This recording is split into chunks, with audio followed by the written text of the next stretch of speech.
ಇವತ್ತು ಇಡೀ ದೇಶದಲ್ಲಿ ಲೋಕಸಭೆಗೆ 7 ಹಂತಗಳಲ್ಲಿ ಚುನಾವಣೆ ನಡೀತಾ ಇದೆ. ಕರ್ನಾಟಕದಲ್ಲಿ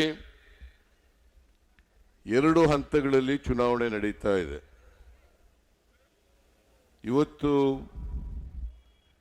ನಾಮಪತ್ರ ಸಲ್ಲಿಸಲಿಕ್ಕೆ ಕೊನೆಯ ದಿನ, ಮೊದಲನೇ ಹಂತದ ಚುನಾವಣೆಗೆ. ಚಂದ್ರಪ್ಪನವರು ಚಿತ್ರದುರ್ಗ ಜಿಲ್ಲೆಗೆ ಪಕ್ಷದ ಅಭ್ಯರ್ಥಿಯಾಗಿ ನಾಮಪತ್ರವನ್ನು ಸಲ್ಲಿಸಿದ್ದಾರೆ. ನೀವೆಲ್ಲರೂ ಕೂಡ ಮಾಜಿ ಶಾಸಕರು, ಹಾಲಿ ಶಾಸಕರು, ಜಿಲ್ಲಾ ಮಂತ್ರಿಗಳು,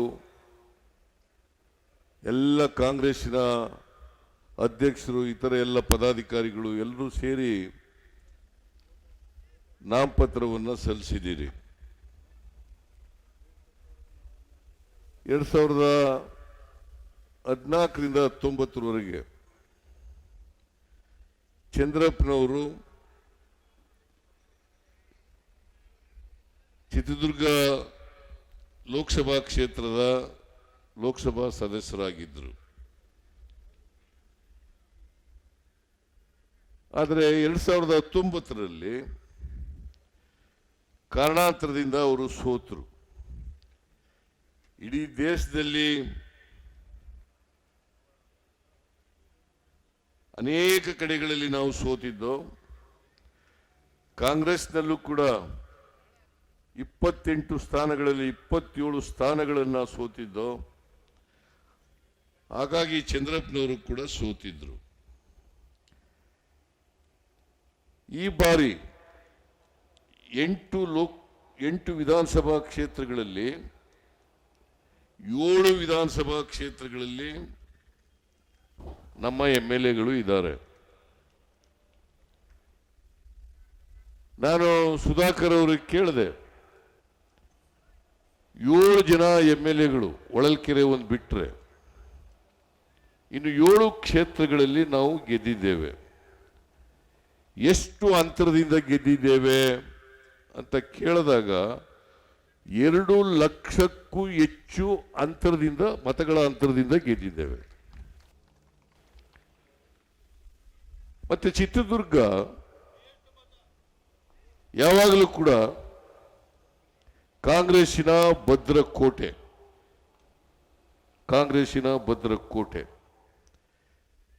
ಕಾಂಗ್ರೆಸ್ ಪಕ್ಷ ಸೋತಿರ್ತಕ್ಕಂಥದ್ದು ಬಹಳ ಕಡಿಮೆ ಅವಧಿ.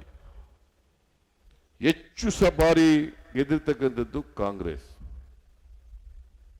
ಈ ಬಾರಿ ಎಲ್ಲ ನಮ್ಮ ಶಾಸಕರುಗಳು ಪ್ರಯತ್ನ ಪಟ್ಟು ಅವರು ತೆಗೆದುಕೊಂಡಿದ್ದಂಥ ಲೀಡು 2 ಲಕ್ಷಕ್ಕೂ ಹೆಚ್ಚು ಮತಗಳು, ಅವುಗಳಷ್ಟನ್ನೇ ಕೊಡಿಸಿದ್ರು ಕೂಡ ನಮ್ಮ ಅಭ್ಯರ್ಥಿ 2 ಲಕ್ಷ ಮತಗಳ ಅಂತರದಿಂದ ಗೆಲ್ತಾರೆ. 2 ಲಕ್ಷ ಮತಗಳ ಅಂತರದಿಂದ ಗೆಲ್ತಾರೆ. ನನ್ನ ಪ್ರಕಾರ ಇನ್ನೂ ಹೆಚ್ಚು ಅಂತರದಿಂದ ಗೆಲ್ಲಬೇಕು ಈ ಸಾರಿ. ಯಾಕಂತಂದ್ರೆ ಬಿಜೆಪಿಯವರು 3 ವರ್ಷ 10 ತಿಂಗಳು ಅಧಿಕಾರವನ್ನು ನಡೆಸಿದ್ರು. 3 ವರ್ಷ 10 ತಿಂಗಳು ಅಧಿಕಾರವನ್ನು ನಡೆಸಿದ್ರು. ಕುಮಾರಸ್ವಾಮಿ 1 ವರ್ಷ 2 ತಿಂಗಳು ಮುಖ್ಯಮಂತ್ರಿ ಆಗಿದ್ರು. ಒಟ್ಟು 5 ವರ್ಷಗಳ ಕಾಲ ಸಮ್ಮಿಶ್ರ ಸರ್ಕಾರ ಮತ್ತು ಬಿಜೆಪಿ ಸರ್ಕಾರ ಅವರು ಈ ರಾಜ್ಯದಲ್ಲಿ ಆಡಳಿತವನ್ನು ನಡೆಸಿದರು. ಬಿಜೆಪಿ ಯಾವತ್ತೂ ಕೂಡ ಮುಂಭಾಗಲಿನಿಂದ ಅಧಿಕಾರಕ್ಕೆ ಬಂದೇ ಇಲ್ಲ. ನೀವು ಇದನ್ನು ತಿಳ್ಕೋಬೇಕು. ಯಾವತ್ತೂ ಕೂಡ 213 ಸ್ಥಾನಗಳನ್ನು ಗೆದ್ದು ಅಧಿಕಾರಕ್ಕೆ ಬಂದಿಲ್ಲ. 2008 ಇರ್ಬೋದು, 2018 ಇರ್ಬೋದು, ಎರಡೂ ಬಾರಿ ಹಿಂಬಾಗಲಿನಿಂದ ಅಧಿಕಾರಕ್ಕೆ ಬಂದಿದ್ದಾರೆ ಹೊರತು ಮುಂಬಾಗಲಿನಿಂದ ಅಧಿಕಾರಕ್ಕೆ ಬಂದಿಲ್ಲ. ಅಂದರೆ ಈ ರಾಜ್ಯದ ಜನರ ಆಶೀರ್ವಾದವನ್ನು ಪಡೆದು ಅಧಿಕಾರಕ್ಕೆ ಬಂದಿಲ್ಲ ಬಿಜೆಪಿಯವರು. ಇದನ್ನ ಬಹಳ ಸ್ಪಷ್ಟವಾಗಿ ತಿಳ್ಕೋಬೇಕಾಗ್ತದೆ. 2008ರಲ್ಲಿ 110 ಗೆದ್ದಿದ್ದವರು 2018 ಇರ್ಬೋದು, ಎರಡೂ ಬಾರಿ ಹಿಂಬಾಗಲಿನಿಂದ ಅಧಿಕಾರಕ್ಕೆ ಬಂದಿದ್ದಾರೆ ಹೊರತು ಮುಂಬಾಗಲಿನಿಂದ ಅಧಿಕಾರಕ್ಕೆ ಬಂದಿಲ್ಲ. ಅಂದರೆ ಈ ರಾಜ್ಯದ ಜನರ ಆಶೀರ್ವಾದವನ್ನು ಪಡೆದು ಅಧಿಕಾರಕ್ಕೆ ಬಂದಿಲ್ಲ ಬಿಜೆಪಿಯವರು. ಇದನ್ನ ಬಹಳ ಸ್ಪಷ್ಟವಾಗಿ ತಿಳ್ಕೋಬೇಕಾಗ್ತದೆ. 2008ರಲ್ಲಿ 110 ಗೆದ್ದಿದ್ದವರು ಯಡಿಯೂರಪ್ಪ ಮುಖ್ಯಮಂತ್ರಿ ಆದಾಗ, 2018ರಲ್ಲಿ ಅವರು 100 ಸ್ಥಾನಗಳನ್ನು ಗೆದ್ದಿದ್ರು. 100 ಸ್ಥಾನಗಳನ್ನು ಗೆದ್ದಿದ್ರು. ನಾವು 2013 ಇರಬಹುದು, 2023 ಇರಬಹುದು, 2013ರಲ್ಲಿ 122 ಸ್ಥಾನಗಳನ್ನು ಗಳಿಸಿ ಗೆದ್ದಿದ್ದು. 122 ಸ್ಥಾನಗಳು. 2023ರಲ್ಲಿ 136 ಸ್ಥಾನಗಳನ್ನು ಗೆದ್ದು ನಿಮ್ಮೆಲ್ಲರ ಆಶೀರ್ವಾದದಿಂದ ಇವತ್ತು ಅಧಿಕಾರಕ್ಕೆ ಬಂದಿದ್ದೇವೆ. ಹೌದಲ್ಲ? ಬಿಜೆಪಿಯವರು ವಾಮಮಾರ್ಗದಿಂದ ಅಧಿಕಾರಕ್ಕೆ ಬಂದಿದ್ದಾರೆ. ಕಾಂಗ್ರೆಸ್ ಪಕ್ಷ ಜನರ ಆಶೀರ್ವಾದದಿಂದ ಅಧಿಕಾರಕ್ಕೆ ಬಂದಿದೆ. ಬಿಜೆಪಿಯವರು ಆಪರೇಷನ್ ಕಮಲ ಮಾಡೋದ್ರ ಮೂಲಕ 2008ರಲ್ಲೂ ಆಪರೇಷನ್ ಕಮಲ ಮಾಡಿದ್ರು. 2019ರಲ್ಲೂ ಕೂಡ ಆಪರೇಷನ್ ಕಮಲ ಮಾಡಿದ್ರು. ಆಪರೇಷನ್ ಕಮಲ ಅಂತಂದ್ರೆ ನಮ್ಮ MLAಗಳಿಗೆ 25 ಕೋಟಿ 30 ಕೋಟಿ ಕೊಡೋದು. 25ರಿಂದ 30 ಕೋಟಿ ಕೊಡೋದು. ಜೊತೆಗೆ ಚುನಾವಣೆಗೆ 25 ಕೋಟಿ 30 ಕೋಟಿ ಖರ್ಚು ಮಾಡೋದು. ನರೇಂದ್ರ ಮೋದಿಯವರು ನಾನು ಚೌಕಿದಾರ್ ನಾನು ಹಣನೇ ಮುಟ್ಟಲ್ಲ. ನರೇಂದ್ರ ಮೋದಿಜಿ ಆಪರೇಷನ್ ಕಮಲ ಮಾಡಲಿಕ್ಕೆ ಸಾವಿರಾರು ಕೋಟಿ ಎಲ್ಲಿಂದ ಬಂತಪ್ಪ? ಎಲ್ಲಿಂದ ಬಂತು? ಇವತ್ತು ಆಪರೇಷನ್ ಕಮಲ ಮಾಡಿ ಅಧಿಕಾರಕ್ಕೆ ಬಂದ್ರಲ್ಲ ಬಿಜೆಪಿಯವರು. ಯಡಿಯೂರಪ್ಪ ಮುಖ್ಯಮಂತ್ರಿ ಆದ್ರಲ್ಲ, ಬಸವರಾಜ ಬೊಮ್ಮಾಯಿ ಮುಖ್ಯಮಂತ್ರಿ ಆದ್ರಲ್ಲ, ಎಲ್ಲಿಂದ ಬಂತು ಈ ದುಡ್ಡು? ಹೇಳ್ಬೇಕಲ್ಲ. 40% ಕಮಿಷನ್, 40% ಕಮಿಷನ್. ಇದನ್ನ ಯಾರು ಮಾಡಿದವರು? ನಾನು ಆರೋಪ ಮಾಡಿದ್ದಲ್ಲ ಇದು. ನಾನು ಮಾಡಿದ ಆರೋಪ ಅಲ್ಲ ಇದು. ರಾಜ್ಯ ಕಾಂಟ್ರಾಕ್ಟರ್ಸ್ ಅಸೋಸಿಯೇಷನ್ನ ಅಧ್ಯಕ್ಷರು ಮಾಡಿರ್ತಕ್ಕಂಥ ಆರೋಪ ಇದು. ನಾನು ವಿರೋಧ ಪಕ್ಷದ ನಾಯಕನಾಗಿ ಈ ಆರೋಪವನ್ನ ವಿಧಾನಸಭೆಯಲ್ಲಿ ಅಥವಾ ಹೊರಗಡೆ ಆರೋಪ ಮಾಡಲಿಲ್ಲ. ಕಾಂಟ್ರಾಕ್ಟರ್ಸ್ ಅಸೋಸಿಯೇಷನ್ ಅವರು ಮಾಡಿದಂಥದ್ದು. ಅವರು ಎಂಕ್ವೈರಿ ಮಾಡಿಸಿ ನಾವು ದಾಖಲಾತಿಗಳನ್ನು ಒದಗಿಸಿಕೊಡ್ತೇವೆ ಅಂತ ಹೇಳಿದ್ರು ಕೂಡ ಬಸವರಾಜ ಬೊಮ್ಮಾಯಿ ಅವರು ತನಿಖೆ ಮಾಡಿಸಲಿಲ್ಲ. ಮಾಡಿಸಿದ್ರ?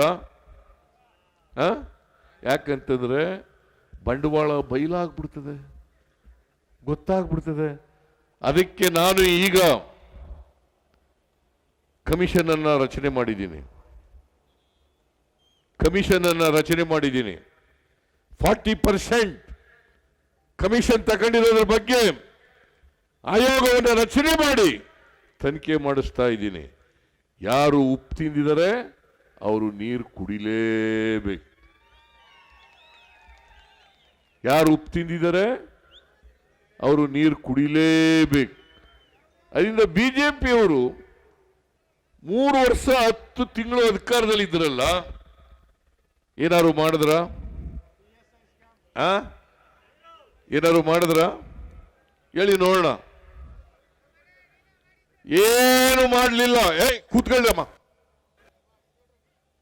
ನಿಮ್ಗೋಸ್ಕರ ನಾವೆಲ್ಲ ಸರ್ಕಾರ ದುಡ್ಡು ಕೊಟ್ಟಿರೋದು ಎದ್ದೋಯ್ತಿದ್ರಿ, ಕೂತ್ಕೊಳ್ಳಿ.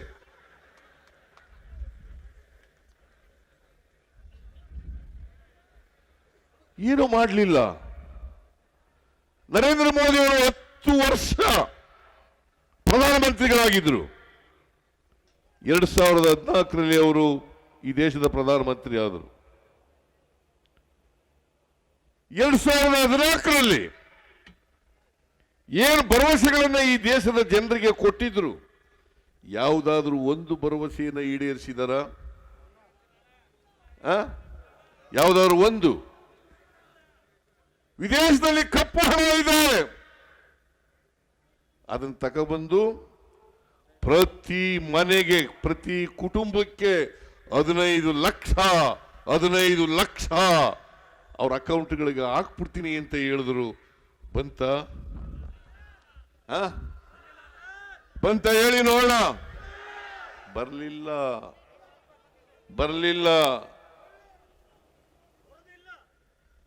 ಎಲ್ಲ ಬೆಲೆಗಳನ್ನು ಇಳಿಸ್ತೇನೆ. ಬಡವರಿಗೆ, ಮಧ್ಯಮ ವರ್ಗದ ಜನರಿಗೆ ಆಹಾರ ಪದಾರ್ಥಗಳು ಕಡಿಮೆ ಬೆಲೆಯಲ್ಲಿ ಸಿಕ್ಕಬೇಕು. ರೈತರಿಗೆ ಗೊಬ್ಬರ, ಬೀಜ ಕಡಿಮೆ ಬೆಲೆಯಲ್ಲಿ ಸಿಕ್ಕಬೇಕು. ಅದಕ್ಕೋಸ್ಕರ ಹೇಳಿದ್ರು ನರೇಂದ್ರ ಮೋದಿಯವರು, ಅಚ್ಚೇ ದಿನ ಈಗ ಬಂತ, ಅಚ್ಚೇ ದಿನ ಈಗ, अच्छे दिन आएगा. आया क्या? अच्छे दिन आया? नहीं आया. अच्छे दिन नहीं आया.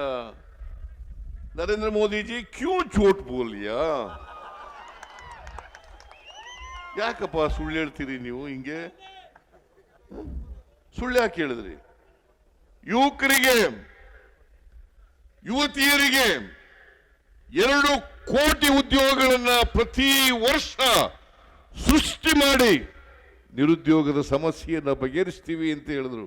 10 ವರ್ಷದಲ್ಲಿ ವರ್ಷಕ್ಕೆ 2 ಕೋಟಿ ಅಂದ್ರೆ 10 ವರ್ಷದಲ್ಲಿ ಎಷ್ಟು ಕೋಟಿ ಆಗಬೇಕು?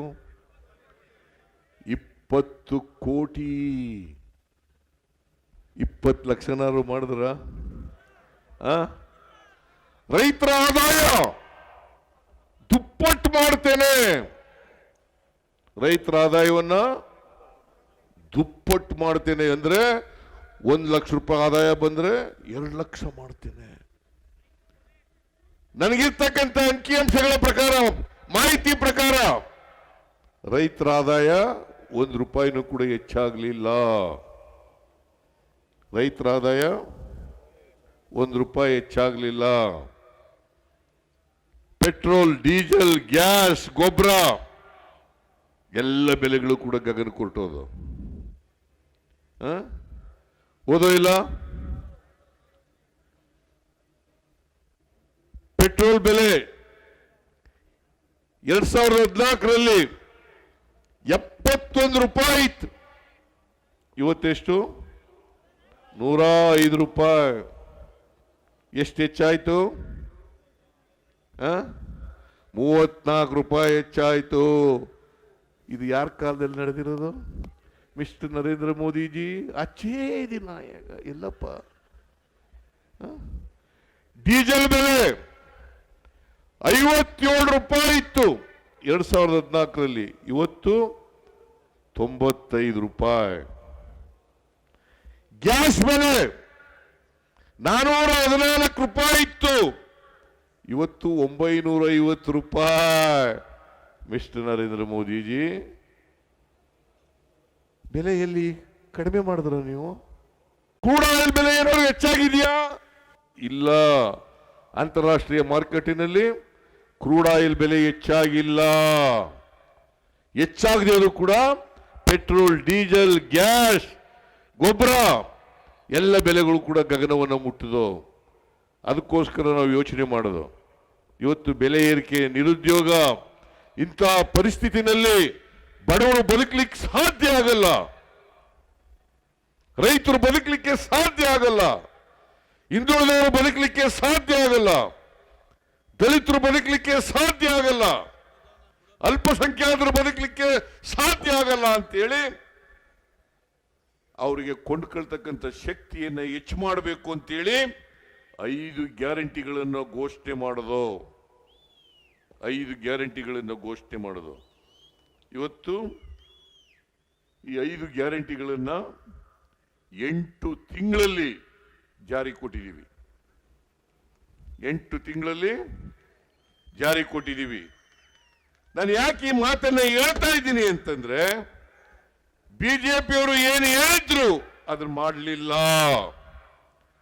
ನಾವೇನು ಹೇಳಿದ್ದು ಅದನ್ನು ಮಾಡಿದ್ದೇವೆ, ನುಡಿದಂತೆ ನಡೆದಿದ್ದೇವೆ. ಈ ನಾಡಿನ ಬಸವಾದಿ ಶರಣರು ನುಡಿದಂತೆ ನಡೆದಂತವರು.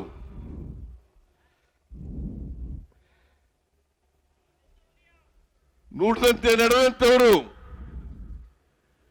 ನಾವು ಕೂಡ ನುಡಿದಂತೆ ನಡೀಬೇಕು, ಬಡವರ ಕೈಗೆ ಕೊಂಡ್ಕೊಳ್ತಕ್ಕಂಥ ಶಕ್ತಿಯನ್ನು ಹೆಚ್ಚು ಮಾಡಬೇಕು. ಚಿತ್ರದುರ್ಗ ಜಿಲ್ಲೆಯಲ್ಲಿ ಬಡವರ ಸಂಖ್ಯೆ ಜಾಸ್ತಿ ಇರ್ತಕ್ಕಂಥ ಜಿಲ್ಲೆ, ಆಗಿಂದಾಗ್ಗೆ ಬರಗಾಲಕ್ಕೆ ತುತ್ತಾಗ್ತಕ್ಕಂಥ ಜಿಲ್ಲೆ. ಈ ಜಿಲ್ಲೆಯ ಸಮಸ್ಯೆಗಳನ್ನು ಬಗೆಹರಿಸಬೇಕು, ಇಡೀ ರಾಜ್ಯದ ಬಡವರ ಸಮಸ್ಯೆಗಳನ್ನು ಬಗೆಹರಿಸಬೇಕು. ಬಾಬಾ ಸಾಹೇಬ್ ಅಂಬೇಡ್ಕರ್ ಅವರು ಹೇಳಿದ್ರು, ಈ ದೇಶಕ್ಕೆ ಬರೀ ರಾಜಕೀಯ ಸ್ವಾತಂತ್ರ್ಯ ಬಂದರೆ ಸಾಲದು, ರಾಜಕೀಯ ಸ್ವಾತಂತ್ರ್ಯ ಬಂದರೆ ಸಾಲದು, ಬರೀ ವೋಟ್ ಮಾಡ್ತಕ್ಕಂಥ ಹಕ್ಕಿದ್ರೆ ಸಾಲದು, ಜೊತೆಗೆ ಆರ್ಥಿಕ ಸಾಮಾಜಿಕ ಸ್ವಾತಂತ್ರ್ಯ ಸಿಕ್ಕಿದಾಗ ಮಾತ್ರ ರಾಜಕೀಯ ಸ್ವಾತಂತ್ರ್ಯ ಸಾರ್ಥಕ ಆಗಲಿಕ್ಕೆ ಸಾಧ್ಯ ಆಗ್ತದೆ. ಯಾರು ಹೇಳಿದ್ದು ಇದನ್ನ? ಬಾಬಾ ಸಾಹೇಬ್ ಅಂಬೇಡ್ಕರ್ ಅವರು ಹೇಳಿದ್ರು. ಈ ಸಂವಿಧಾನಕ್ಕೆ ವಿರುದ್ಧವಾಗಿರ್ತಕ್ಕಂಥವ್ರು ಭಾರತೀಯ ಜನತಾ ಪಕ್ಷದವರು, ಪ್ರಜಾಪ್ರಭುತ್ವಕ್ಕೆ ವಿರುದ್ಧವಾಗಿರ್ತಕ್ಕಂಥವ್ರು ಭಾರತೀಯ ಜನತಾ ಪಕ್ಷದವರು.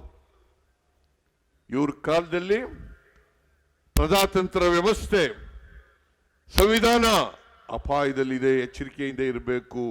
ಇವತ್ತು ನಾನೇನಾದರೂ ಮುಖ್ಯಮಂತ್ರಿ ಆಗಿದ್ರೆ ಈ ಸಂವಿಧಾನದಿಂದ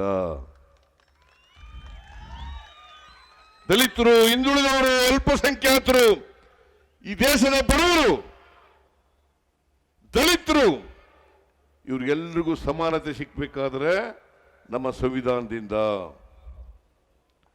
ಸಂವಿಧಾನ ಬದಲಾವಣೆ ಆದರೆ, ಸಂವಿಧಾನ ನಾಶ ಆದರೆ ನಾವು ಕೂಡ ನಾಶ ಆಗ್ತೀವಿ. ಇದನ್ನ ತಿಳ್ಕೋಬೇಕಾಗ್ತದೆ ಪ್ರತಿಯೊಬ್ಬರು ಕೂಡ. ಬಿಜೆಪಿಯವರು ಬಹಿರಂಗವಾಗಿ ಹೇಳ್ತಾರೆ, ನಾವು ಅಧಿಕಾರಕ್ಕೆ ಬಂದಿರೋದೇ ಸಂವಿಧಾನವನ್ನು ಬದಲಾವಣೆ ಮಾಡಲಿಕ್ಕೆ. ಯಾರು ಹೇಳೋದು ಇದನ್ನ? ಬಿಜೆಪಿಯವರು. ದಲಿತರು, ಹಿಂದುಳಿದವರು, ಅಲ್ಪಸಂಖ್ಯಾತರು ಯಾರು ಈ ಸಂವಿಧಾನದ ಮೇಲೆ ಅವಲಂಬನೆ ಆಗಿದ್ದಾರೆ, ಆ ಜನರು ವೋಟ್ ಹಾಕ್ಬೇಕಾ ಬಿಜೆಪಿಗೆ? ಹೇಳಿ, ನೀವೇ ಹೇಳಿ, ನೀವೇ ಹಾಕ್ಬಾರ್ದಲ್ಲ. ಮನೆಗೆ ಹೋಗಿ ಹೇಳ್ಬೇಕು, ಇದನ್ನ ಮನೆಗೆ ಹೋಗಿ ಹೇಳ್ಬೇಕು. ಸಂವಿಧಾನ ಉಳಿಸ್ಬೇಕು, ಪ್ರಜಾತಂತ್ರ ಉಳಿಸ್ಬೇಕು. ಅದು ಕಾಂಗ್ರೆಸ್ನಿಂದ ಮಾತ್ರ ಸಾಧ್ಯವೇ ಹೊರತು ಬಿಜೆಪಿಯಿಂದ, ಜೆಡಿಎಸ್ನಿಂದ ಸಾಧ್ಯ ಇಲ್ಲ. ಇದು ಪ್ರತಿಯೊಬ್ಬರು ಕೂಡ ನಾನು ನಿಮ್ಮಲ್ಲಿ ಅತ್ಯಂತ ಕಳಕಳಿಯಿಂದ ಮನವಿ ಮಾಡ್ತೇನೆ. ಹಿಂದುಳಿದವರು, ದಲಿತರು, ಅಲ್ಪಸಂಖ್ಯಾತರು, ಎಲ್ಲ ಜಾತಿಯ ಬಡವರು, ಎಲ್ಲ ಧರ್ಮದ ಬಡವರು, ರೈತರು ಇದನ್ನ ಅರ್ಥ ಮಾಡ್ಕೋಬೇಕಾಗ್ತದೆ. ಪ್ರತಿಯೊಬ್ಬರು ಕೂಡ ಇದನ್ನ ಅರ್ಥ ಮಾಡ್ಕೋಬೇಕಾಗ್ತದೆ. ಬಿಜೆಪಿ, ಅನಂತಕುಮಾರ್ ಹೆಗಡೆ ಯಾವ ಪಕ್ಷದವರು?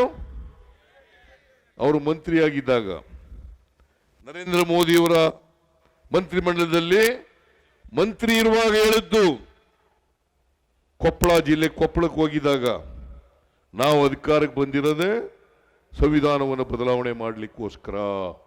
ಯಾರು ಹೇಳಿರೋದು ಇದನ್ನ? ಅನಂತಕುಮಾರ್ ಹೆಗ್ಡೆ ಕೇಂದ್ರದಲ್ಲಿ ಮಂತ್ರಿ ಆಗಿದ್ದಾಗ ನರೇಂದ್ರ ಮೋದಿ ಅವರು ಅವ್ರ ಮೇಲೆ ಕ್ರಮ ತಗೊಂಡ್ರ? ಅಮಿತ್ ಶಾ ಅವ್ರ ಮೇಲೆ ಕ್ರಮ ತಗೊಂಡ್ರ? ತಗೊಳ್ಳಿಲ್ಲ. ಅದರ ಅರ್ಥ ಅನಂತಕುಮಾರ್ ಹೆಗ್ಡೆ ಕೈಲಿ ಇವರೇ ಏಳಿಸಿರೋದು. ಇದನ್ನ ನೀವು ತಿಳ್ಕೋಬೇಕು. ಅಲ್ಲೇ ಅವನ್ನ ಎಕ್ಸ್ಪೆಲ್ ಮಾಡಬೇಕಾಗಿತ್ತಲ್ಲ, ಪಾರ್ಟಿಯಿಂದ ಮಂತ್ರಿಮಂಡಲದಿಂದ ಡಿಸ್ಮಿಸ್ ಮಾಡಬೇಕಾಗಿತ್ತಲ್ಲ, ಮಾಡಲಿಲ್ಲ. ಮೊನ್ನೇನು ಹೇಳಿದ್ದಾರೆ, ಯಾರು? ಅನಂತಕುಮಾರ್ ಹೆಗ್ಡೆ ಇದೇ ಮಾತನ್ನ ಆ ಬೆಂಗಳೂರಿನ ಎಂತ ಸೂರ್ಯ ಅವರು ತೇಜಸ್ವಿ ಸೂರ್ಯ, ಅಮಾವಾಸ್ಯೆ ಅಂತ ಕರೆಯೋದು ನಾನು ಅವನಿಗೆ, ಯಾವಲ್ಲೂ ಅಮಾವಾಸ್ಯೆ ಅಂತ ಕರೆಯೋದು ನಾನು. ಅವನು ಹೇಳಿದ್ದಾನೆ ಸಂವಿಧಾನ ಬದಲಾವಣೆ ಮಾಡ್ತೀವಿ. ನಮಗೆ ಅನಂತಕುಮಾರ್ ಹೆಗ್ಡೆ ಹೇಳಿರೋದು 400 ಸೀಟ್ ಕೊಟ್ರೆ ಸಂವಿಧಾನವನ್ನು ಬದಲಾವಣೆ ಮಾಡ್ತೀವಿ. ಕೊಡ್ಬೇಕಾ? ಕೊಡ್ತೀರಾ? ಕೊಡಲ್ಲ. ನಾನು 2013ರಿಂದ 2018ರವರೆಗೆ ಮುಖ್ಯಮಂತ್ರಿ ಆಗಿರುವಾಗ 165 ಭರವಸೆಗಳನ್ನು ಕೊಟ್ಟಿದ್ದೆ. ಎಷ್ಟು? 165 ಭರವಸೆಗಳಲ್ಲಿ 158 ಭರವಸೆಗಳನ್ನು ಈಡೇರಿಸ್ತೋ. ಎಷ್ಟು? ಅನ್ನಭಾಗ್ಯ ಯಾರು ಕೊಟ್ರು? ಕ್ಷೀರಭಾಗ್ಯ ಯಾರು ಕೊಟ್ರು? ಕೃಷಿ ಭಾಗ್ಯ ಯಾರು ಕೊಟ್ರು? ಇಂದಿರಾ ಕ್ಯಾಂಟೀನ್ ಯಾರು ಕೊಟ್ರು? ಮೈತ್ರಿ ಮನಸ್ವಿನಿ ಮಾಡಿದವ್ರು ಯಾರು? ಭಾಗ್ಯ ಮಾಡಿದವ್ರು ಯಾರು? ಶಾದಿ ಭಾಗ್ಯ ಮಾಡಿದವ್ರು ಯಾರು? ವಿದ್ಯಾಸಿರಿ ಮಾಡಿದವ್ರು ಯಾರು? ನಾವೇ. ಮತ್ತೆ ಇವ್ರು ಏನ್ ಮಾಡಿದ್ರು ಹಾಗಾದ್ರೆ? ಹೇಳಿಯಪ್ಪ, ನೀವು ಯಾಕೆ ಓಟ್ ಕೊಡ್ಬೇಕು ಅವ್ರಿಗೆ? ನೀವೇ ಹೇಳಿ, ಯಾಕೆ ಓಟ್ ಕೊಡಬೇಕು ಅವ್ರಿಗೆ? ಏನ್ ಮಾಡಿದ್ದಾರೆ? ಯಾವುದಾದ್ರೂ ಕೆಲಸ ಮಾಡಿದ್ರೆ ತಾನೇ ಓಟ್ ಕೊಡಬೇಕು. ಅದ್ರ ಬದಲಿಗೆ ಲೂಟಿ ಹೊಡೆದ್ಬಿಟ್ರು. ಈ ಕಾರಜೋಳ ಅಂತ ಬಂದಿದ್ದಾನಲ್ಲ, ಲೂಟಿ ಹೊಡೆದದು ಗಿರಾಕಿ. ಅಲ್ಲಿಂದ ಬಂದಿದ್ದಾರೆ. ಈಗ ಎಲ್ಲಿಂದ? ಅಲ್ಲಿ ಬಿಜಾಪುರದ ಪಕ್ಕದಲ್ಲಿ ನಿಂತ್ಕೋಬಹುದಾಗಿತ್ತಲ್ಲ, ಅದು ರಿಸರ್ವ್ ಕಾನ್ಸ್ಟಿಟ್ಯೂನ್ಸಿ ಅಲ್ವಾ? ಬಿಜಾಪುರ ಇವ್ರು ಬಾಗಲಕೋಟೆಯವರು, ಪಕ್ಕದಲ್ಲಿ ನಿಂತ್ಕೋಬಹುದಾಗಿತ್ತಲ್ಲ. ನಾನು ಇನ್ನೊಂದು ಜಿಲ್ಲೆಯಿಂದ ಒಂದು ಜಿಲ್ಲೆಗೆ ಹೋಗಿ ನಿಂತ್ಕೋಬೇಡಿ ಅಂತ ಹೇಳಲ್ಲ, ಪಕ್ಕದಲ್ಲೇ ಜಿಗಜಿಣಿಗೆ ಮೇಲೆ ನಿಂತ್ಕೋಬಹುದಾಗಿತ್ತಲ್ಲ. ಯಾಕಂದ್ರೆ ಜಿಗಜಿಣಿಗಿ ಈ ಕಾರಜೋಳ ಇಬ್ರು ನೆಂಟ್ರು. ಗೊತ್ತಾ ನಿನ್ಗೆ? ಅದು ಜಿಗಜಿಣಿಗೆ ಕರ್ಕೊಂಬಂದದ್ದು ಕಾರಜೋಳನಿಗೆ ಕರ್ಕೊಂಬಂದದ್ದು ಜಿಗಜಿಣಿಗಿ ನೆಂಟ. ಆ ನೆಂಟಿನ ಮೇಲೆ ನಿಲ್ಲೋದು ಬೇಡ ಅಂತ ಇಲ್ಲಿ ಬಂದ್ಬಿಟ್ಟಿದ್ದಾರೆ. ಇಲ್ಲಿ ಯಾರು ಸಿಕ್ನಿಲ್ಲ. ಇಲ್ಲಿದ್ದಂಥವರು ನಾರಾಯಣ ಸ್ವಾಮಿ ಅನ್ನೋರು ಬಹಳ ಕೆಟ್ಟ ಹೆಸರು ತಗೊಂಡಿದ್ರು. ಅವರೇ ಸಮಾಜ ಕಲ್ಯಾಣ ಮಂತ್ರಿ ಕೇಂದ್ರದಲ್ಲಿ. ಏನು ಮಾಡಲಿಲ್ಲ, ಬಡವರಿಗೇನು ಮಾಡಲಿಲ್ಲ, ದಲಿತರಿಗೇನು ಮಾಡಲಿಲ್ಲ, ಹಿಂದುಳಿದವ್ರಿಗೇನು ಮಾಡಲಿಲ್ಲ, ಅಲ್ಪಸಂಖ್ಯಾತರಿಗೇನು ಮಾಡಲಿಲ್ಲ. ಮಾಡಿದ್ರೆ ಏನಾದ್ರು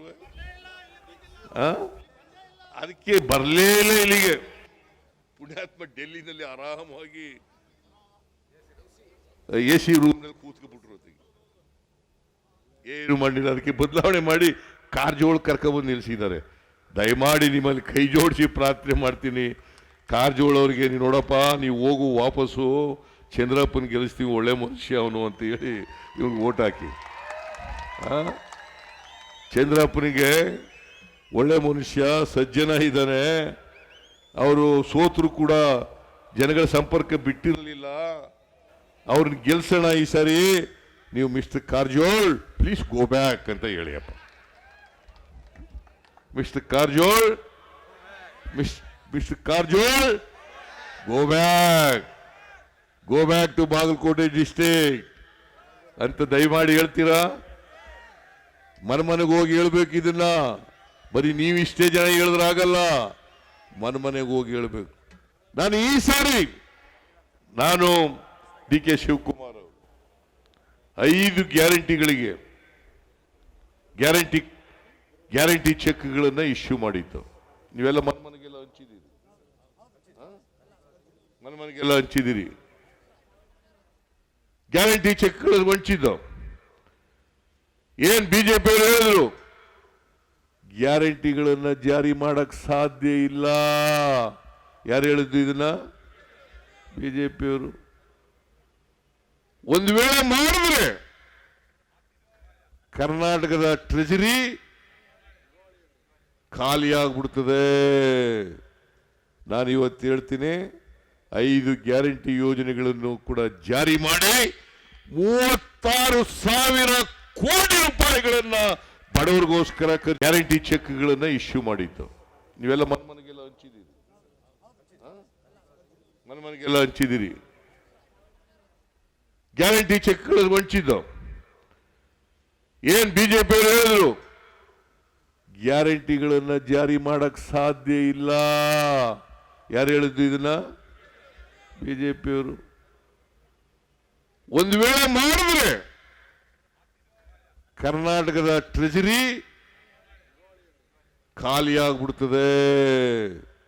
ನಾನು ಇವತ್ತು ಹೇಳ್ತೀನಿ, 5 ಗ್ಯಾರಂಟಿ ಯೋಜನೆಗಳನ್ನು ಕೂಡ ಜಾರಿ ಮಾಡಿ 36,000 ಕೋಟಿ ರೂಪಾಯಿಗಳನ್ನ ಬಡವರಿಗೋಸ್ಕರ ಖರ್ಚು ಮಾಡಿದ್ದೀವಿ. ಇವತ್ತು ಹೆಣ್ಮಕ್ಳು ಇದಾರಲ್ಲ ಇಲ್ಲಿ, ಕೂತ್ಕೊಳ್ಳಪ್ಪ, ಕೂತ್ಕೋ, ಟವಲ್ ಕೂತ್ಕೋ, ಪೇಟ. ಹೆಣ್ಮಕ್ಳು ಫ್ರೀಯಾಗಿ ಬಸ್ನಲ್ಲಿ ಓಡಾಡ್ತಾ ಇದ್ದೀರಲ್ಲ, ಮಹಿಳಾ ಯಜಮಾನಿಗೆ 2,000 ರೂಪಾಯಿ ಬರ್ತಾ ಇದೆಯಲ್ಲ? ಬರ್ತಾ ಇದೆ. ನಿಮ್ಮ ಮನೆಗೆ ಫ್ರೀಯಾಗಿ ಕರೆಂಟ್ ಬರ್ತಾ ಇದೆಯಾ ಇಲ್ಲ? ಬರ್ತಾ ಇದೆ. ಅನ್ನಭಾಗ್ಯ ಕಾರ್ಯಕ್ರಮದ ಮೂಲಕ 170 ರೂಪಾಯಿ ಬರ್ತಾ ಇದೆಯಾ ಇಲ್ಲ? ಬರ್ತಾ ಇದೆ. ಯುವ ನಿಧಿ ಕಾರ್ಯಕ್ರಮದ ಮೂಲಕ ನಿರುದ್ಯೋಗಿ ಪದವೀಧರರಿಗೆ 3,000 ರೂಪಾಯಿ ಬರ್ತಾ ಇದೆಯಾ ಇಲ್ಲ? ಬರ್ತಾ ಇದೆ. ಡಿಪ್ಲೊಮಾ ಹೋಲ್ಡರ್ಸ್ಗೆ 1,500 ರೂಪಾಯಿ ಬರ್ತಾ ಇದೆ ಇಲ್ಲ? ಬರ್ತಾ ಇದೆ. 5 ಗ್ಯಾರಂಟಿಗಳನ್ನು ಕೂಡ ಜಾರಿ ಮಾಡಿದ್ದೀವಿ, ನುಡಿದಂತೆ ನಡೆದಿದ್ದೀವಿ. ಬಸವಾದಿ ಶರಣರು ಏನು ಹೇಳಿದ್ರು, ಯಾವ ರೀತಿ ಅವರು ನುಡಿದಂತೆ ನಡ್ಕೊಂಡಿದ್ರು ಅದೇ ರೀತಿ ಮಾಡಿದ್ದೀವಿ. ಅದಕ್ಕೋಸ್ಕರನೇ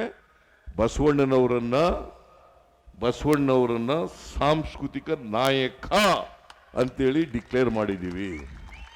ಹಿಂದೆ ಯಾರು ಮಾಡಿದ್ರ? ಇವತ್ತು ಯಡಿಯೂರಪ್ಪ ಬರ್ತಾರೆ, ಇಲ್ಲಿ ಕೇಳಿ ಅವರಿಗೆ, ಯಡಿಯೂರಪ್ಪನವರೇ, ನೀವು ಯಾವತ್ತಾರು ಬಸವಣ್ಣವರನ್ನ ಸಾಂಸ್ಕೃತಿಕ ನಾಯಕ ಅಂತ ಮಾಡಿದ್ರಾ?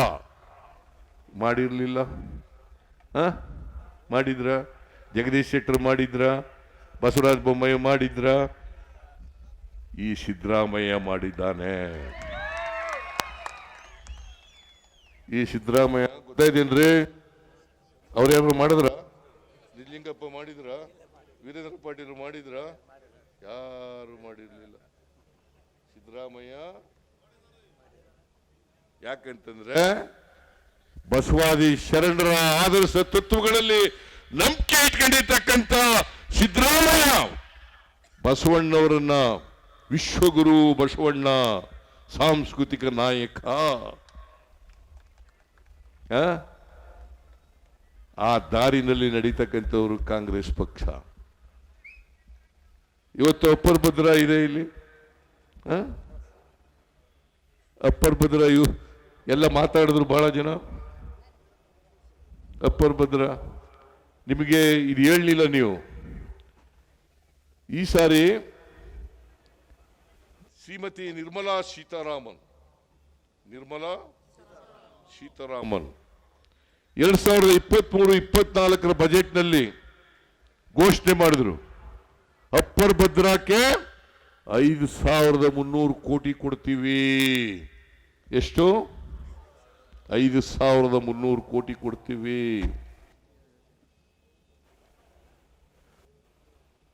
ಅದೇ ಬಸವರಾಜ ಬೊಮ್ಮಾಯಿ ಫೆಬ್ರವರಿನಲ್ಲಿ ಮಂಡಿಸಿದಂತ ಬಜೆಟ್ನಲ್ಲಿ ಕೇಂದ್ರ ಸರ್ಕಾರವನ್ನ ಹೊಗಳಿ ಅವರಿಗೆ ಧನ್ಯವಾದಗಳನ್ನು ಹೇಳಿ ಬರೀ 5,300 ಕೋಟಿ ಕೊಡ್ತಾರೆ ಅಂತ ಕೊಡ್ತೀವಿ ಅಂತ ಹೇಳಲಿಲ್ಲ. ಅದರ ಜೊತೆಗೆ ಇದನ್ನ ಒಂದು ರಾಷ್ಟ್ರೀಯ ಯೋಜನೆಯನ್ನಾಗಿ ಮಾಡುತ್ತೇವೆ. ಇದು ಯಾರು ಹೇಳಿದ್ದು? Mrs Nirmala Sitharaman and Basavaraj. ಇವತ್ತವರಿಗೆ ₹1 ಕೊಡ್ನಿಲ್ಲ. ನಿಮಗೆ ಕೋಪ ಬರಲ್ವಾ? ಬರ್ತದೆ ಇಲ್ಲ? 5,300 ಕೋಟಿ ಕೊಡ್ತೀವಿ ಅಂತೇಳಿ ಕರ್ನಾಟಕಕ್ಕೆ ₹1 ಕೊಡದೇನೆ ಅನ್ಯಾಯ ಮಾಡಿದಾರಲ್ಲ, ಈ ಅನ್ಯಾಯವನ್ನು ಪ್ರತಿಭಟಿಸಬೇಕ ಬೇಡ? ಪ್ರತಿಭಟಿಸಬೇಕ ಬೇಡ? ಪ್ರತಿಭಟಿಸಬೇಕು ಅನ್ನೋದಾದ್ರೆ ಕಾರಜೋಳ ಅವರನ್ನ ಸೋಲಿಸಿ ಚಂದ್ರಪ್ಪ ಅವರನ್ನ ಗೆಲ್ಲಿಸಿ, ಇದನ್ನೇ ನೀವು ಮಾಡಬೇಕಾಗಿರ್ತಕ್ಕಂಥದ್ದು. 5,300 ಕೋಟಿನಲ್ಲಿ ಮಿಸ್ಟರ್ ಸುಧಾಕರ್ ₹1 ಕೊಡಲಿಲ್ಲ. ಬಜೆಟ್ನಲ್ಲಿ ಹೇಳಿರೋದು 23-24 ಬಜೆಟ್ನಲ್ಲಿ ಇರೋದು. ಬಸವರಾಜ ಬೊಮ್ಮಾಯಿ ಹೇಳಿರೋದು ₹1 ಕೊಡಲಿಲ್ಲ. 5 ವರ್ಷದಲ್ಲಿ ಬರೀ 3,000 ಕೋಟಿ ಮಾತ್ರ ಅಪ್ಪರ್ ಭದ್ರ ಖರ್ಚು ಮಾಡಿದ್ದು. ನಾನು ಈ ವರ್ಷ 5,300 ಕೋಟಿ ಬರ್ತದೆ ಬರ್ತದೆ ಬರ್ತದೆ ಶಬರಿ ತರ ಕಾದು ಕಾದು ಕಾದು ಸಾಕಾಗಿ ಕೊನೆಗೆ 1,500 ಕೋಟಿ ಈ ವರ್ಷ ಖರ್ಚು ಮಾಡದೆ ನಾನು ಇವತ್ತು ಘೋಷಣೆ ಮಾಡಿ ಹೇಳ್ತೀನಿ, 5.5 ಲಕ್ಷ ಎಕರೆಗೆ ನೀರು ಕೊಡ್ತಕ್ಕಂಥ ಯೋಜನೆ ಇದು. 5.5 ಲಕ್ಷ ಎಕರೆಗೆ ನೀರು ಕೊಡ್ತಕ್ಕಂಥ ಯೋಜನೆ. ನಾನು ಹಿಂದೇನೂ ಕೂಡ ಈ ಯೋಜನೆಗೆ ಹಣ ಕೊಟ್ಟಿದ್ದೆ. ನಾವು ಇನ್ನ 4 ವರ್ಷ ಅವಧಿ ಇರ್ತೀವಿ, ಇನ್ನು 4 ವರ್ಷ 1 ತಿಂಗಳು ಇರ್ತೀವಿ. ಈ 4 ವರ್ಷದ ಅವಧಿನಲ್ಲಿ ಅಪ್ಪರ್ ಭದ್ರಾ ಯೋಜನೆಯನ್ನು ಪೂರ್ಣಗೊಳಿಸಿ ಸಂಪೂರ್ಣವಾಗಿ ನೀರು ಕೊಡ್ತಕ್ಕಂಥ ಕೆಲಸವನ್ನು ಮಾಡ್ತೇವೆ. ಇದು ಚುನಾವಣಾ ಆಶ್ವಾಸನೆ ಅಲ್ಲ. ನಾನು ಏನು ಹೇಳ್ತೀನಿ ಅದರಂತೆ ನಡ್ಕತೀನಿ. ರಘುಮೂರ್ತಿ, ಗೋವಿಂದಪ್ಪ ಸಂಪೂರ್ಣ ನಡ್ಕತೀವಿ. ಸುಧಾಕರ, ಮೊಳಕಾಲ್ಮೂರು ಶಾಸಕರು, ಹಿರಿಯ ಶಾಸಕರು ನಡ್ಕತೀವಿ. ನುಡಿದಂತೆ ನಡ್ಕತೀವಿ. ಇನ್ನು ಅದಕ್ಕೆ ಈಗ 21,000 ಕೋಟಿ, ಇಲ್ಲಿವರೆಗೂ 9,000 ಕೋಟಿ ಖರ್ಚಾಗಿದೆ. ಇನ್ನು ಉಳಿದಿರ್ತಕ್ಕಂಥ 12-13 ಕೋಟಿ ರೂಪಾಯಿಗಳನ್ನ ಖರ್ಚು ಮಾಡಿ ಅಪ್ಪರ್ ಭದ್ರಾ ಯೋಜನೆಯನ್ನ ಪೂರ್ಣಗೊಳಿಸಿ ಈ ಭಾಗದ ಬಡವರಿದಾರಲ್ಲ, ಬರದಿಂದ ಬರಪೀಡಿತವಾದಂಥ ಪ್ರದೇಶ ಇದೆಯಲ್ಲ, ಆ ಪ್ರದೇಶಗಳಿಗೆ ನೀರು ಕೊಡ್ತಕ್ಕಂಥ ಕೆಲಸವನ್ನ ಕಾಂಗ್ರೆಸ್ ಸರ್ಕಾರ ಮಾಡ್ತದೆ, ಸಿದ್ದರಾಮಯ್ಯ ಸರ್ಕಾರ ಮಾಡ್ತದೆ ಅಂತಕ್ಕಂಥ ಮಾತುಗಳನ್ನು ಹೇಳಲಿಕ್ಕೆ ಬಯಸ್ತೇನೆ. ಇದು ಚುನಾವಣೆಗೋಸ್ಕರ ಕೊಡ್ತಕ್ಕಂಥ ಭರವಸೆ ಅಲ್ಲ. This is our commitment, this our ಬದ್ಧತೆ. ಇದನ್ನು ಮಾಡೇ ತೀರ್ತೀವಿ. ಇವತ್ತು ಕೂತ್ಕೊಳ್ಳಪ್ಪ ತಮ್ಮ, ನಿಂಗೆ ನೀರು ಬೇಡವಾ? ಮತ್ತೆ ಕೂತ್ಕೊಂಬತ್ತೆ. ಮೆಡಿಕಲ್ ಕಾಲೇಜಿಗೆ ಮೊನ್ನೆ ದುಡ್ಡು ಕೊಟ್ಟವ್ರು ಯಾರು? ಸಿದ್ದರಾಮಯ್ಯ. ಅವ್ರು ಯಾಕೆ ಕೊಡ್ಲಿಲ್ಲ? ದುಡ್ಡು ತಿಂದ್ಬಿಟ್ಟಿದ್ರು, ಅದಕ್ಕೆ ಕೊಡ್ಲಿಲ್ಲ. ಗಿರಾಕಿಗಳು ದುಡ್ಡು ತಿಂದ್ಬಿಟ್ಟಿದ್ರು. ಮೆಡಿಕಲ್ ಕಾಲೇಜ್ಗೆ 500 ಕೋಟಿ ಕೊಟ್ಟದು ಯಾರು ಕೊಟ್ಟವರು? ಸಿದ್ದರಾಮಯ್ಯ. ಈ ಕೂಡ್ಲಿಗಿ, ಮೊಳಕಾಲ್ಮೂರು, ಎಂತದು ಪಾವಗಡ, ಇದು ನಮ್ಮ ರಘುಮೂರ್ತಿ ಕಾನ್ಸ್ಟಿಟ್ಯೂನ್ಸಿ ಯಾವುದು? ಚಳ್ಳಕೆರೆ. ಈ ತಾಲೂಕುಗಳಿಗೆ ಕುಡಿಯ ನೀರಿಗೆ ಪ್ರಾಜೆಕ್ಟ್ ಅನ್ನ ತಯಾರು ಮಾಡಿಸಿ, ಪ್ರಾಜೆಕ್ಟ್ ಅನ್ನ ಮಂಜೂರಾತಿ ಕೊಟ್ಟು ಆ ಕೆಲಸಕ್ಕೆ ಚಾಲನೆ ಕೊಟ್ಟವರು ಸಿದ್ದರಾಮಯ್ಯ ಸರ್ಕಾರ. 2,300 ಕೋಟಿ ರೂಪಾಯಿಗಳು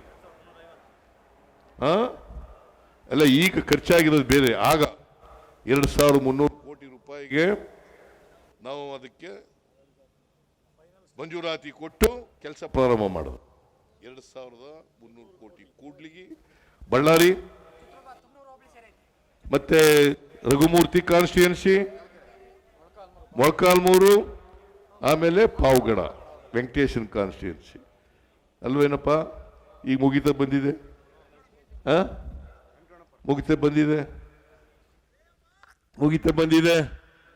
ಬಿಜೆಪಿ ಅವರು ಮಾಡಿದ್ರ? ಮಾಡ್ಲಿಲ್ಲ, ಮತ್ತೆ ಯಾಕೆ ಓಟ್ ಕೊಡ್ಬೇಕು ಅವ್ರಿಗೆ? ನೀವು ಕೊಡಲ್ಲಯ್ಯ, ಬೇರೆಯವ್ರು ಕೊಟ್ಬಿಟ್ಟವ್ರು ಹುಷಾರಾಗಿ ಹೇಳ್ಬೇಕು. ನೀವು ಹೋಗಿ ಬೇರೆಯವ್ರು ಕೊಟ್ಬಿಟ್ಟವ್ರು, ನೀವು ಯಾರು ಇಲ್ಲಿ ಬಂದಿರೋರು ಯಾರು ಕೊಡಲ್ಲ ಗೊತ್ತಿದೆ ನನಗೆ. ನೀವು ಬೇರೆಯವ್ರಿಗೆ ಹೇಳ್ಬೇಕಪ್ಪ. 20 ಲಕ್ಷ ಓಟ್ ಇದೆಯಲ್ಲ ಚಿತ್ರದುರ್ಗದಲ್ಲಿ, ಎಷ್ಟು? 18 ಲಕ್ಷ ಓಟ್ಗಳಿದಾವೆ. 8 ವಿಧಾನಸಭಾ ಕ್ಷೇತ್ರಗಳಿಂದ 18 ಲಕ್ಷ ಓಟ್ಗಳು. 18 ಲಕ್ಷ ಓಟ್ಗಳಲ್ಲಿ ಕನಿಷ್ಠ 10 ಲಕ್ಷ ಓಟು ಇವರಿಗೆ ಬರಲೇಬೇಕು. 10 ಲಕ್ಷ ಓಟ್ಗಳು. ಏನೋ ಮಾಡಲಿಲ್ಲ, ಬರೀ ಸುಳ್ಳು ಹೇಳ್ತಾರೆ. ಅದಕ್ಕೆ ನಾನು ಅನೇಕ ಸಾರಿ ಹೇಳ್ತೀನಿ, ಈ ಬಿಜೆಪಿಯವರು ಇದಾರಲ್ಲ, ಸುಳ್ಳು ಹೇಳೋದ್ರಲ್ಲಿ ನಿಶ್ಚೀಮರು. ಅದಕ್ಕೆ ಟ್ರೈನಿಂಗ್ ಆಗಿರೋದು ಅವರಿಗೆ. RSS ಟ್ರೈನಿಂಗ್ ಅಂತಂದ್ರೆ ಸುಳ್ಳು ಹೇಳಿ ಹೆಂಗೆ ಹೇಳೋದು, ಹೇಗೆ ಸುಳ್ಳು ಹೇಳೋದು.